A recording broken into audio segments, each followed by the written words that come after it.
Hey, Garbrac here with another Clarion Call video. In this video we're going to be discussing the Elder Scrolls Online user interface, or at least my interpretation as to what we're going to be seeing.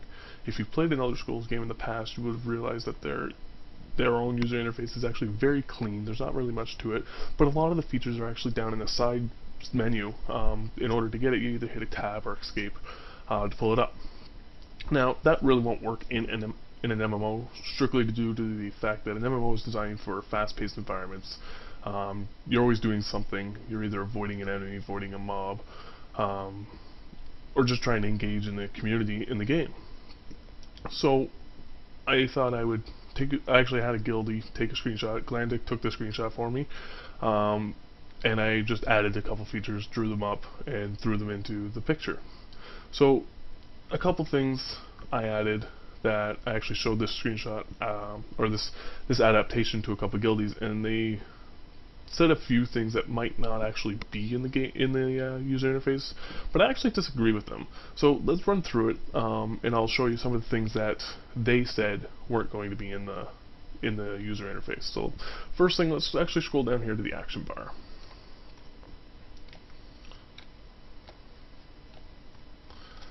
Alright, so right here we have the action bar, or at least my interpretation of the action bar. Now, nothing here is final. I'm not saying this is exactly the way it's going to look, because I can pretty much guarantee this is not the way it's going to look. This is just my envision of it, or my best guess. So the one thing we do know is there is going to be an action bar, and that action bar is going to consist of 6 buttons. On these 6 buttons, these ones, like your first 5 buttons, are going to be your core abilities, next to your right click and left click, which is your main attacks and your defensive attacks, depending on how you set it up. So 1 through 5 are going to be abilities that you're actually going to be able to change out when you're not in combat, based on what you're going to be fighting, or what kind of playstyle you want to do. So if you're sword and board, you might have 1, 2, and 3 as your main attacks with special sword weapons. 4 and 5 might be block attacks, and number 6, specifically 6, is going to be your ultimate ability. Now, they haven't really specified what your ultimate ability is going to be. They did say it's going to be this big badass ability. So let's actually just go through it. So we have buttons 1 through 6. So we have button 1, 2, 3, 4, 5, and 6. This one here, this is your inventory. I don't foresee them doing an inventory similar to what World of Warcraft did. We have multiple bags. I think they're going to do an inventory very similar to what Star Wars: The Old Republic did, where you have one big bag, and then you're able to actually buy bag space for them. The reason I say that is because Bethesda and ZeniMax are very good at trying to keep to the lore and keeping to the aspects of things. In most cases, you don't really see people running around with multiple bags attached to their hip. You see them with a backpack or something similar to that aspect. So my idea, or the way I think they're going to be doing it, is they're going to give you a backpack, and you're able to purchase bag slots, for example, but essentially what you're doing is you're upgrading the backpack to be a bigger backpack so you can actually contain more items. And then you have your options, your escape, which will bring up your game options, your basically everything aside from your inventory. But I also think within the inventory menu, you'll actually have side menus that will have, such as your crafting, your skill bar, or your talent trees, your skill bar. Basically everything other than the main options, like your video settings, your audio settings, and stuff like that. So just above the action bar, you'll see these little arrows. These little arrows, because we know for a fact that they said when you're out of combat, you're able to switch out your abilities. So what these little arrows will do is they actually click on these little arrows, and they will pull up a little menu that will display known abilities that you've learned or picked up along the way through leveling up or through talking to a trainer, that you're able to use in that slot. So it's like a quick swap for weapon abilities and stuff like that. And again, all the buttons will have them, because they said you will be able to have multiple ultimates, and you'll be able to learn different spells and abilities throughout your journey. And just above that is going to be your health bar, We do know there is no real resource in this game. Again, just the same as the Elder Scrolls games in the past. There isn't like a mana. It's all based on stamina. So just above that is your experience. So this is one of the features that a couple guildies actually said they don't think they're going to put the experience bar directly in the UI. It'll be off into one of the side menus through either interface or through escape, but I actually disagree with that. I think the experience bar is a very intricate part of the UI. I think it has to be there because when you're leveling, doing your quests, you don't want to go through a side menu. You don't want to dig through options to find it. You just want to be killing them all. You're just like, oh, I'm going to slash them, I'm going to blah, blah, blah, and then look down and be like, hey, I'm almost level, right? Some people actually turn that off. Like I know on my third character within SOTOR, Star Wars The Old Republic, I actually turned the experience bar off because I wanted it to be a surprise when I leveled. Mainly just because I played 2 other characters all the way through and I just wanted to play a little bit different. But again, this might be an option that they can actually have within the options themselves in the interface section to turn off the experience bar because some people might not want to see it. So let's scroll out here a little bit. So what do we have here? We have a mob. So this little blue circle is your target ring. He's got a white glow around him, again just to indicate that's the one you have targeted. The one thing within Elder Scrolls games that you're going to become very familiar with is this reticle. So when the way the combat system is going to be working is you're going to have a crosshairs basically, and whatever's in that crosshairs is what you're going to be attacking directly. There is a targeting system in the game, so you are able to tab through multiple targets.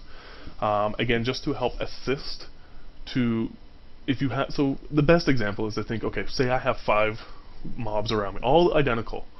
I know exactly which mob I'm hitting because I have him targeted. Now, that's not to say if I have him targeted, turn around and have my reticle as something else, I'm going to miss. No, I'm going to hit whatever's in front of me. So if I have the mob in front of me targeted, that's the one I'm going to hit. But I still can turn around, keep him targeted, turn around, and whack on something else. It's more of an assistance than it is a requirement. And I also foresee it being a major assistance when you're in groups. I don't know if they're going to have a marking system to put little tags above mobs to help assist kill, because having, again, 5 mobs on you and having 3 party members on you, you don't know which one to attack.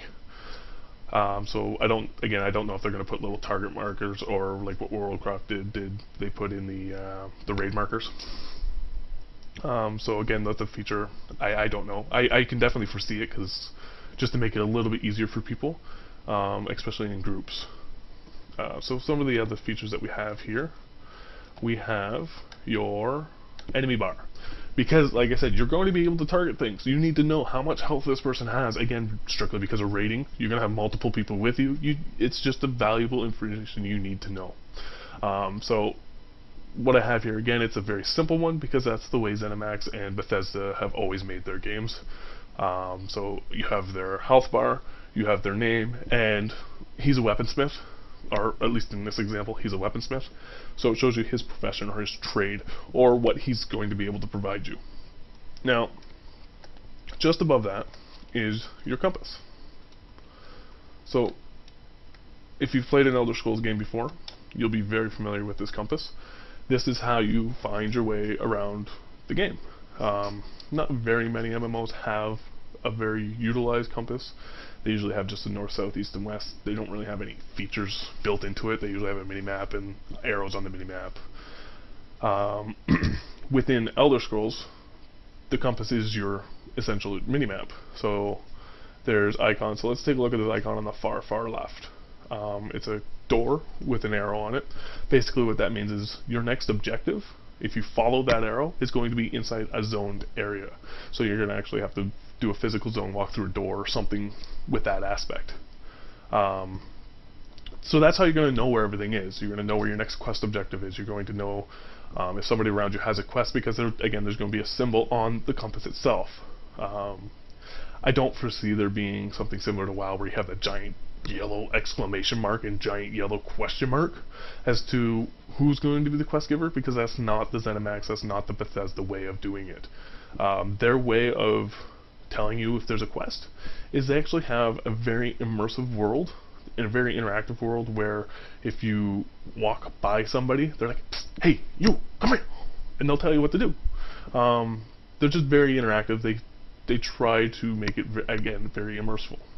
So just above the compass, I put another experience bar. This experience bar is for your realm versus realm, world versus world, faction versus faction. Because they did say that there is going to be a form of experience gain or talents or point system built into that. So just again, just so you can visually see your progression within the realm versus realm, world versus world, faction versus faction, you have that experience bar. And the way these experience bars work is you have 10 bubbles and a big bar. You fill the big bar, you get a bubble. After 10 bubbles, you level up. You guys will be very familiar with that system if you've ever played the Dark Age of Camelot before. The reason I made it look like that is because, hey, the main developer behind Elder Scrolls Online is the guy who designed Dark Age of Camelot. So I definitely foresee a lot of the Dark Age of Camelot features and things that we came to love in that game being pushed into Elder Scrolls Online. And again, like I said, if you've played Dark Age of Camelot, you're going to be like, yes, finally! Because if you played it, you want Dark Age of Camelot too, and I think this is going to be the next greatest thing to Dark Age of Camelot, because it has a lot of the original Mythic Entertainment employees standing behind ZeniMax and helping them build this game. So that is my interpretation as to what the UI is going to look like. If you guys have any questions, please feel free to post in the comments or post in the thread that you find this video. I would definitely like to hear it. And be sure you tune in on Saturdays at 10 p.m. Eastern on Twitch TV. So it's twitch.tv/Garbrac or /Altair_CCGC for a live stream discussion with myself, Glandic, and Altair, and anybody who else wishes to participate. We do it on Mumble, and we stream it all live. And our Mumble server is open to the public, so if that is something you would like to do, hit up ccguild.ca and message myself, Altair, or Glandic, and we can definitely give you